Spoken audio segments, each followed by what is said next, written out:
Fast charging करने बेले यही भूल केबे भी करंतु नाही नहले आपनको मोबाइल बहुत हिट हम इमिति भी मोबाइल फाटी पारे। तो देखो आजिकल आसीगला फास्ट चार्जिंग माने 80 वाट सुपर वोल्ट माने 80 वाट चार्जर 15 मिनिट रे आपण माने निज मोबाइल को चार्ज करेंगे। तेणु बर्तमान ये जो चार्जर आसी जदि आपण माने निज मोबाइल चार्ज करूचंती किसी प्रॉब्लम नहीं कारण तुरंत मोबाइल चार्ज हो ठीक अच्छे। किंतु यही चार्जिंग बेले यही सब दिग प्रति आपण मान जदि ध्यान न देबे ताहले आपण माने हैरान हो पारती।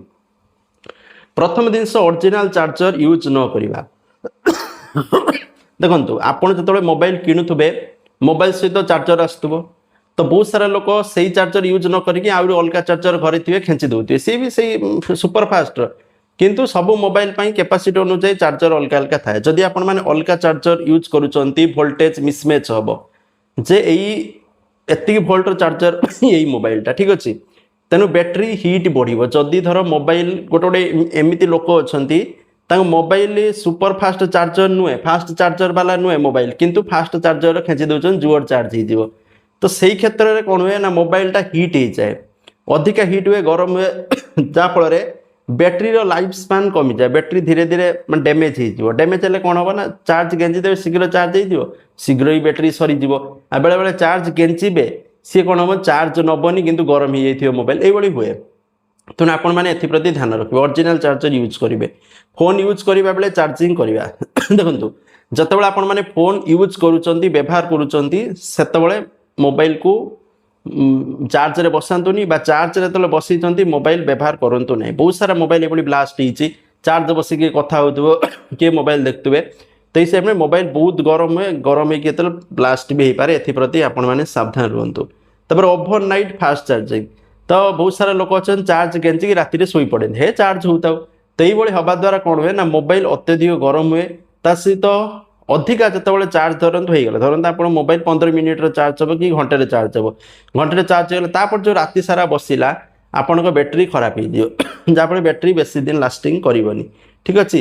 कभर केस फास्ट चार्जिंग करेंगे जदि मोबाइल कभर लगी चार्जिंग बेले कभर टी काढ़ी दिंतु कारण कभर थे मोबाइल अत्यधिक हिट हम ठीक अच्छे। मोबाइल चार्ज करा कौन ब्लांकेट उपर तकिया उपर रखु ना रखिले भी मोबाइल बहुत हिट होबार चांसेस अच्छे ठीक अच्छे।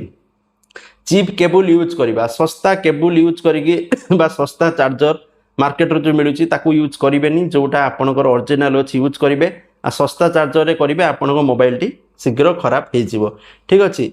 फास्ट चार्जिंग बारंबार करवा विथआउट ब्रेक बार बार गोटे दिन 1000 थर मोबाइल की चार्ज बसेले बैटेरी आपंकर खराब हो ठीक अच्छे। यही दिग प्रति ध्यान देवे सब मोबाइल आपण मैंने बैटेरी परसेंट 20% पाखापाखि कमी हेले चार्ज बसेबे ठीक अच्छे।